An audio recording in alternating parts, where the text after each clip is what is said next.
मैं हरिवंशनाथ मिश्रा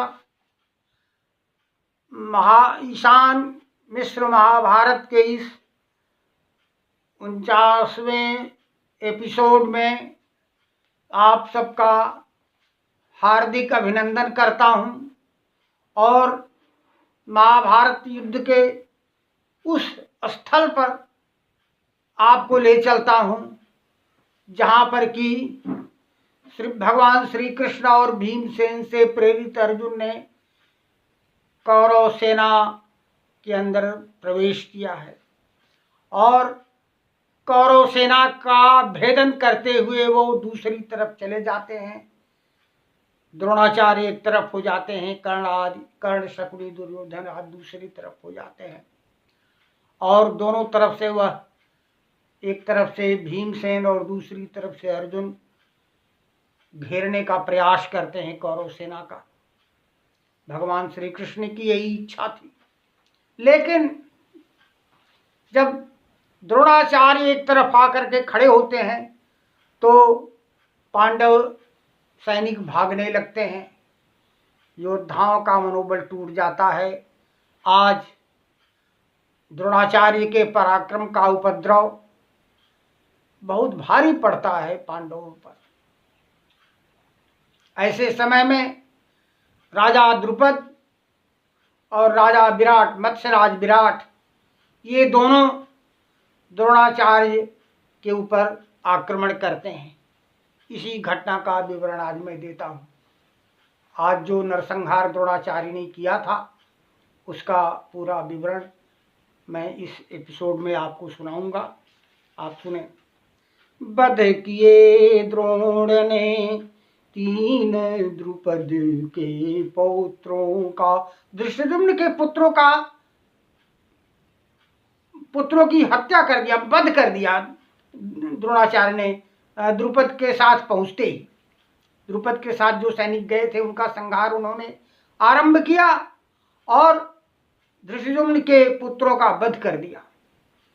वध किए द्रोण ने 3 द्रुपद के पौत्रों का, राजा विराट ने तोमर द्रुपद शक्ति मारे।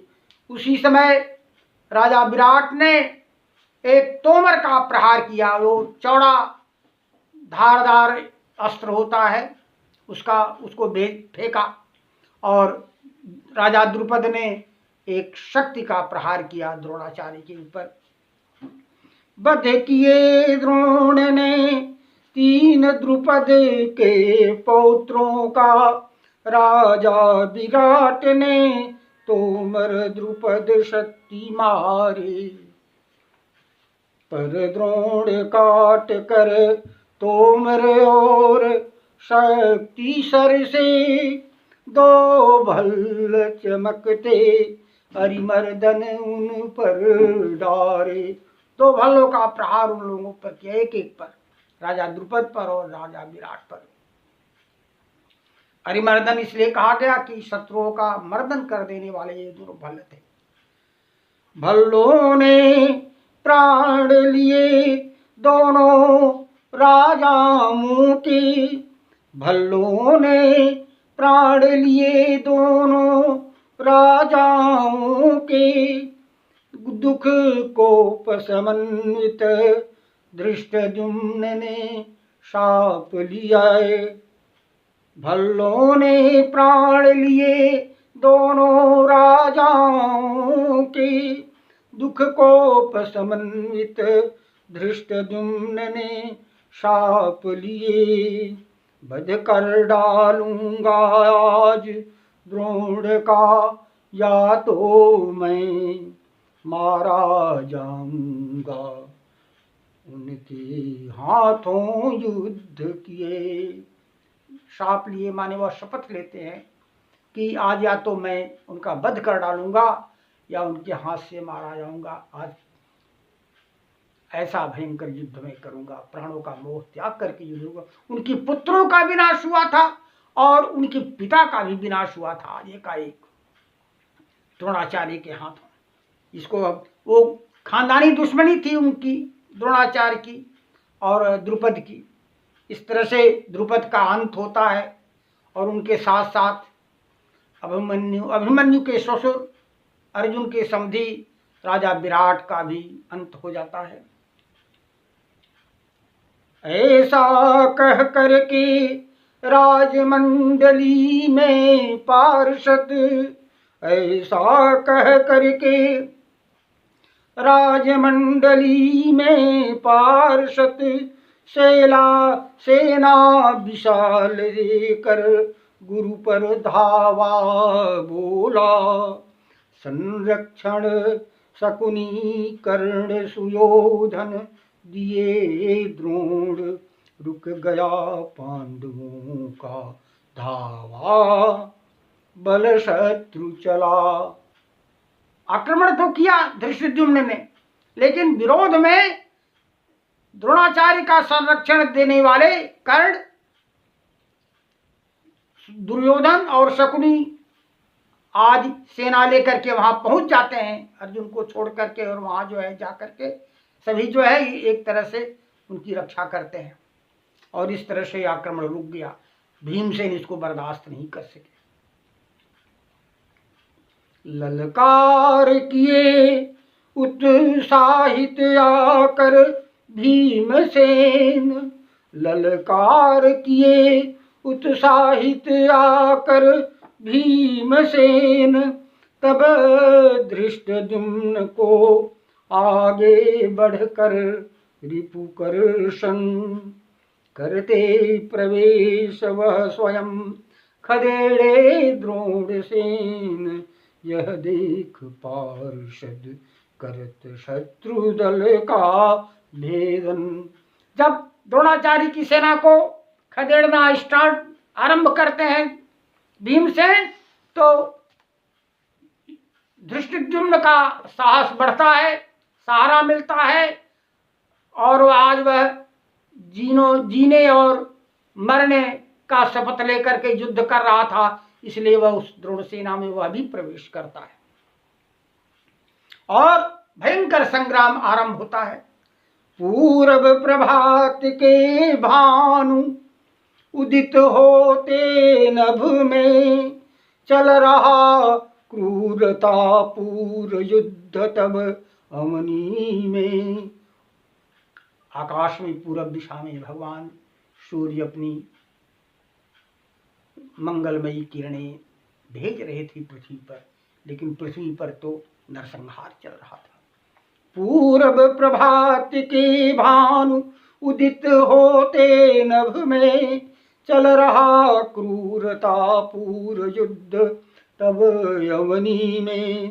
मुठभेड़ हो रही बार बार सेनाओं में, सहदेव पराजित किए सुयोधन को रण में। बारंबार मुठभेड़ होती है, कभी यह सेना पीछे हटती है, कभी वह सेना पीछे हटती है, कभी इस मोर्चे पर युद्ध होता है, कभी भीमसेन के मोर्चे पर, कभी अर्जुन के मोर्चे पर। कई बार ऐसा मुठभेड़ हुआ। महामुनि वेदव्यास जी ने इसका विस्तार से खूब वर्णन किया है। मैंने संक्षेप में आपको इस घटना को सुनाया और थोड़ा सा मैं वर्णन उनका यहाँ पर कर रहा हूँ। रक्षा करने दुर्योधन की तब कर्ण चला। जब सहदेव ने पराजित कर दिया दुर्योधन को, वह परेशान होने लगा, तो वैकर्थन कर्ण वहां पर आता है और उनकी रक्षा करने लगता है। लेकिन भीमसेन को यह भी बर्दाश्त, भीमसेन शत्रुओं को सहन नहीं कर सकते थे उनकी जीत को। रक्षा करने दुर्योधन की तब कर्ण चला, बड़ भीम रोकते उसको घातक बाण चला। इस तरह से बाणों का युद्ध होता है, लेकिन बाणों में कर्ण अद्वितीय था। भीमसेन ने अनेक प्रकार से बाण वर्षा किया, लेकिन कर्ण के सामने उनकी नहीं चली, तब उनका क्रोध और बढ़ जाता है। और लड़ते लड़ते जब ये दोनों एक दूसरे के निकट आते हैं तो एक नई घटना घटती है। रक्षा करने दुर्योधन की तब कर्ण चला, बड़ भीम रोकते उसको घातक बाण चला। भय कर्तन के जब निकट युद्ध में भीम हुए, गुरु गदा भयंकर फेंक कर्ण रथ तोड़ दिए। वह तो ऐसा अवसर चाहते थे कि द्रोण और कर्ण ऐसे मेरी गदा के जद के अंदर, सीमा के अंदर आ जाएं। भय कर्तन के जब निकट युद्ध में भीम हुए, गुरु गदा भयंकर फेंक कर्ण रथ तोड़ दिए। गुरु माने भारी गदा उन्होंने फेंकी। वह गदा उठाकर कर्ण फेंकता यति बल से, गिर कर वह तोड़ी भीमसेन रथ भी जब से। तब दौड़ नकुल के रथ पर बैठे भीमसेन, रथ नया दिया भय कर्तन को तब दुर्योधन।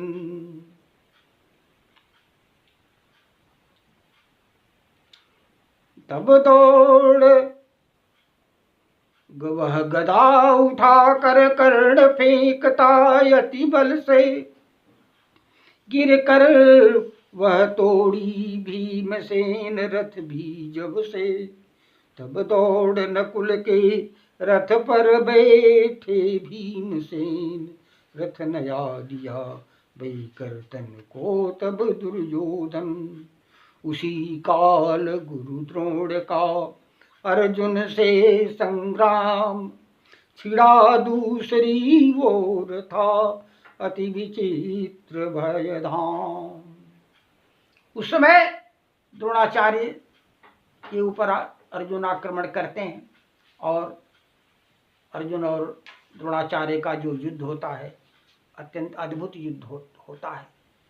और दोनों की तुलना तो वेद व्यास जी ने कई प्रकार से किया है, मैं संक्षेप में उसका वर्णन करता हूँ। और जिस तरह से उन्होंने अनेक प्रकार से अस्त्रों का प्रयोग किया, बाणों की कला को अपने दिखाया, लेकिन योग में निपुण अभ्यास से परिपूरित अर्जुन ने उनके सारे बाणों का विनाश कर दिया। अर्जुन से निष्फल हो जाते जब द्रोण शस्त्र, आचार्य प्रकट करते संगर में दिव्यस्त्र। वायव्य इंद्र पशुपति वारुण रुद्रास्त्र तथा बहुअन्य दिव्य अस्त्रों को प्रकटे द्रोण यथा।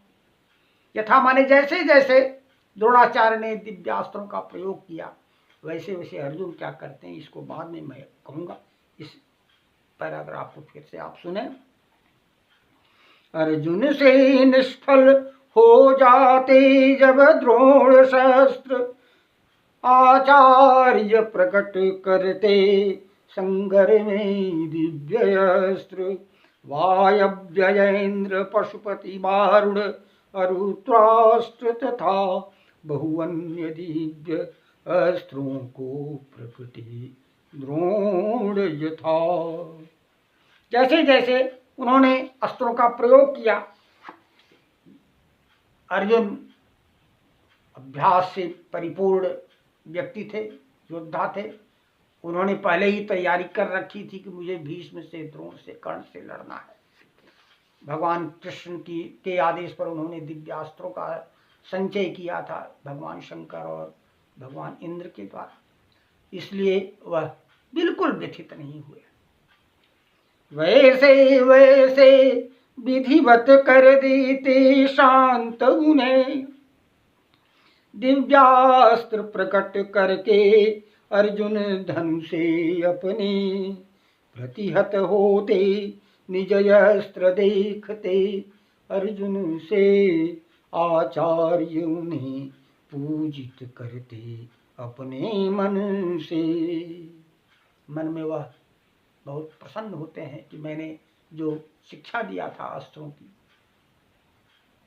वह सही दिशा में मैंने शिक्षा दिया था। आज मेरी वह विद्या फलवती हो रही है। अर्जुन के हाथों से मैं इस तरह की धनुष की कला को मैं देख रहा हूँ आज। वैसे वैसे विधिवत कर देते शांत उन्हें, दिव्यास्त्र प्रकट करके अर्जुन धनुषे अपने। प्रतिहत होते निज अस्त्र देखते अर्जुन से, आचार्य उन्हें पूजित करते अपने मन से। निज शिष्य श्रेष्ठतम सब धन्वी में जानत, गुरु स्वयं श्रेष्ठतम निज को भी अब मानत। आगे बढ़ने से रोक उन्हें जब अर्जुन ने, बढ़ने से अर्जुन को हंसते रोके गुरु ने।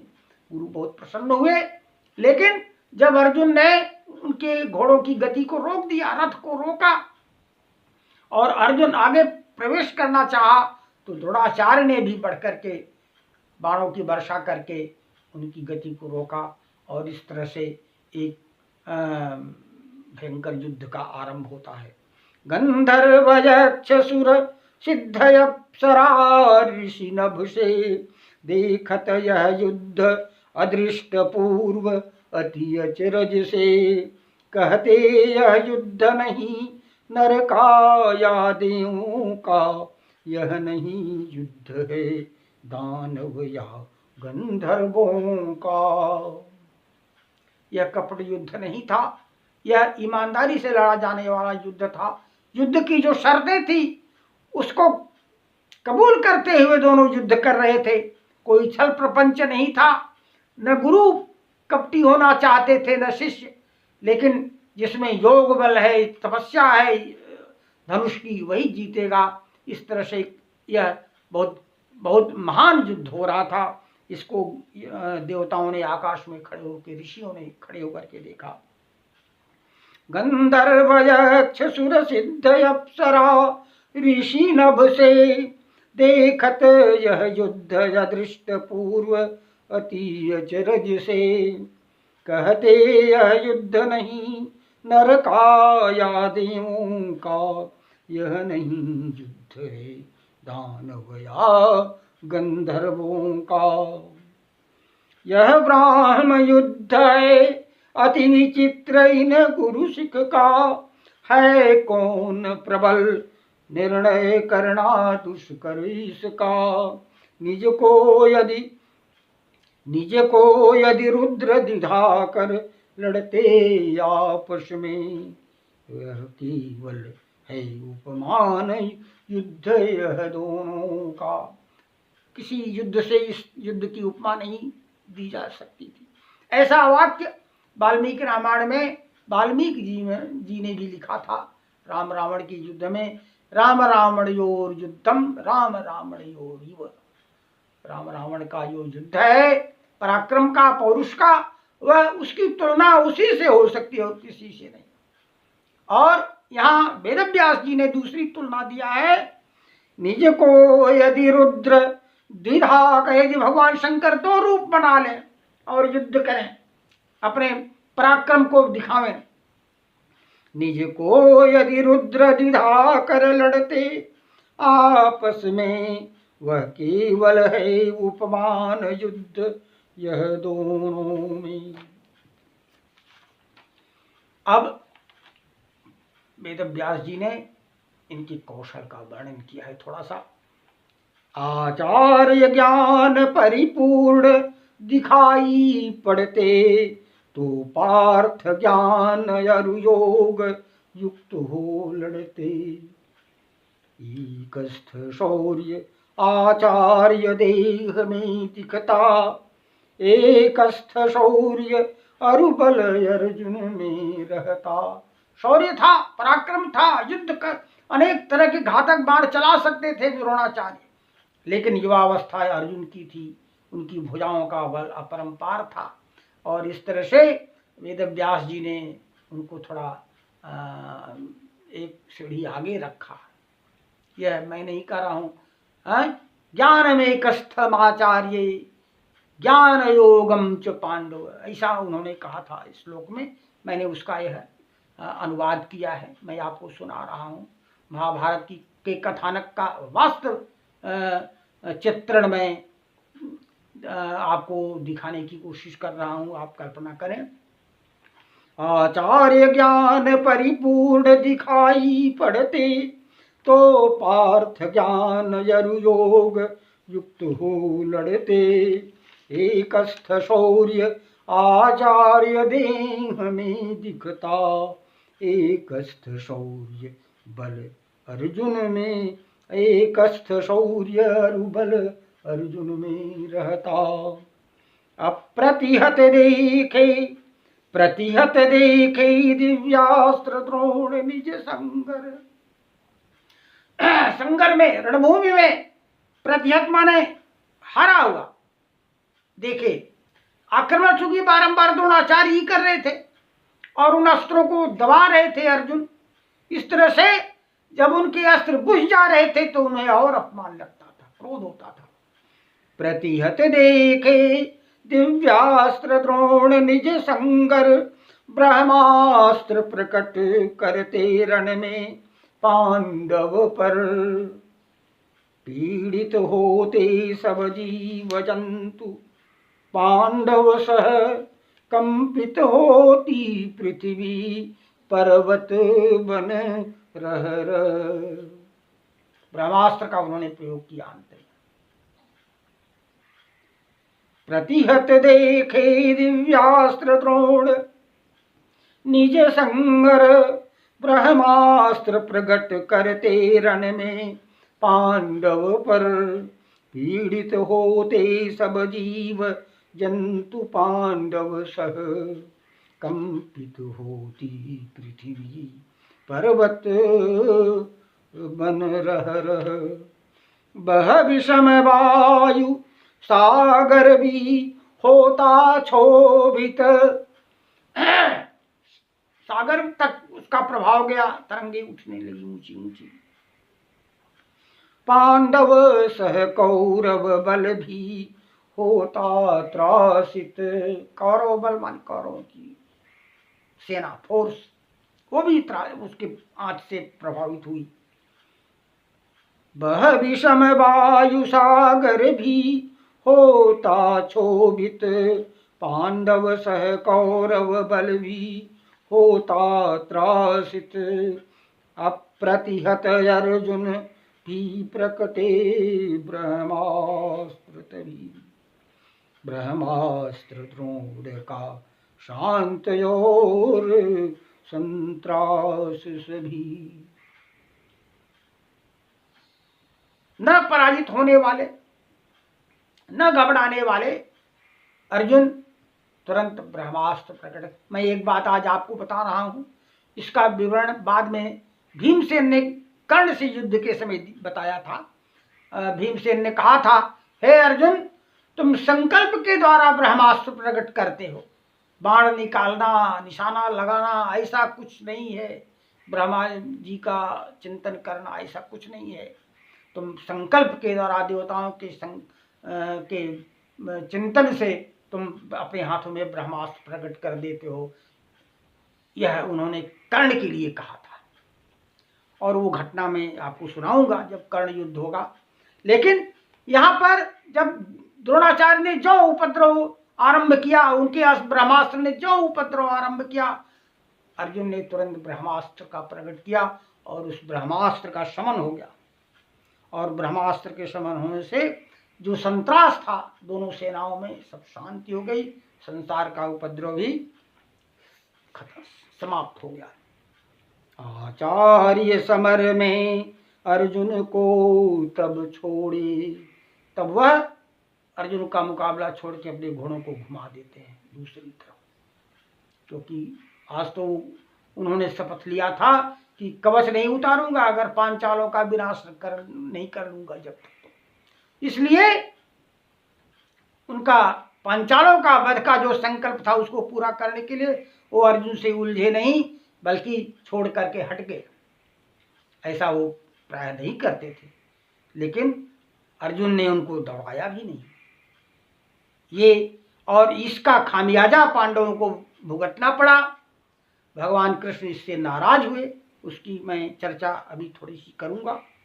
आचार्य समर में अर्जुन को तब छोड़े, दूसरे सैनिकों पर निज रथ को मोड़े।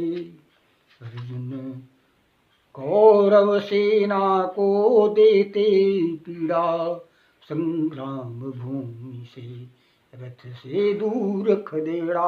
अर्जुन ने भी संग्राम भूमि में दूसरे कौरवों को पराजित करके उन्हें संग्राम भूमि से बाहर कर दिया। इस तरह से कौरवों की सेना एक तरफ से भाग गई। और द्रोणाचार्य जब घूमते हैं दूसरी तरफ, तो भीमसेन अपनी सेना को भागते तो देख नहीं सकते थे, वो बहुत लड़ाकू थे। इसलिए भीमसेन ने लोगों को लेकर के फिर द्रोणाचार्य को घेरा और किसी तरह से वो धृष्टद्युम्न की प्रतिज्ञा को पूरा करवाना चाहते थे। घेरे गुरु को भी भीम नकुल पार्षद ने, भीम नकुल और पार्षद माने धृष्टद्युम्न तीनों ने फिर घेर लिया और फिर तीनों से युद्ध आरंभ हो गया द्रोणाचार्य का। दुर्योधन आया द्रोण सुरक्षा करने, सात्यकी सुयोधन युद्ध चिड़ा संगर में। वृख ने भी रोका वीर वृकोदर रण में।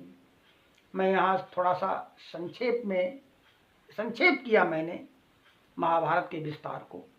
सात्यकी के साथ जब दुर्योधन युद्ध करने चला तो उसने सात्यकी को कहा कि तुम तो मेरे पुराने मित्र रहे हो, यह युद्ध की कितनी बड़ी विभीषिका है, कितना बड़ा संतरास है, एक मित्र दूसरे मित्र से लड़ रहा है। भाषण देना शुरू किया कि उसको फंसा के रखेंगे हम, सात्यकी जैसे महारथी को।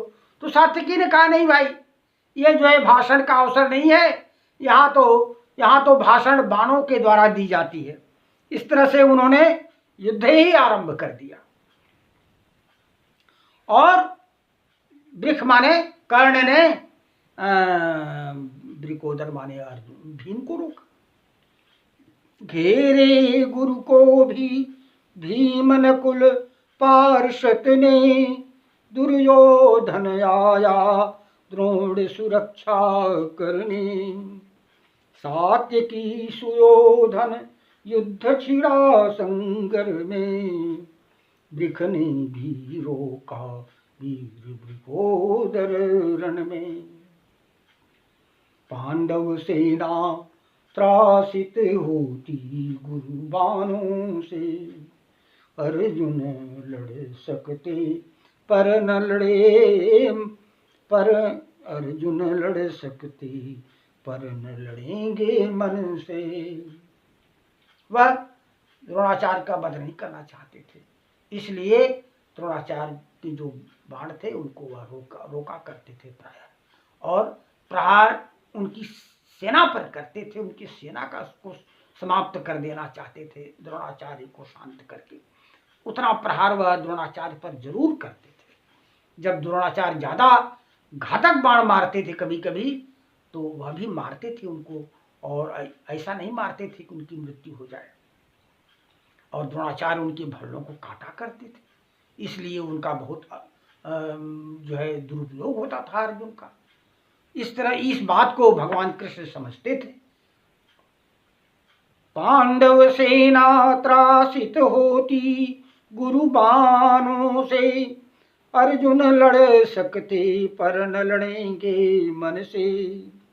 वह धर्म क्षीण होते देखत गुरुबध से, मतिमान कृष्ण श्रेयस्कर कह अर्जुन से। मतिमान कृष्ण श्रेयस्कर कह तब गुरु कह अर्जुन से। इस तरह से उन्होंने एक तरह से यह जो है संकेत दिया अर्जुन को कि अब क्या होना चाहिए। अगर अर्जुन नहीं मानेंगे तो भगवान के पास बहुत उपाय थे। भगवान ने दूसरे उपायों की चर्चा किया है। अगले एपिसोड में मैं आपको वह सब बातें आपको सुनाऊंगा कि जब उन्होंने कहा कि जीते जाएंगे नहीं द्रोण समरांगन में, जब तक धनुबाण रहेगा उनके हाथों में, जब तक उनके हाथों में बाण रहेगा तब तक वह जो है आप जो है उनको जीत नहीं सकते, चाहे वह देवेंद्र ही देवताओं की सेना लेके आ जाएं। इन सब बातों की चर्चा मैं अगले एपिसोड में करूंगा।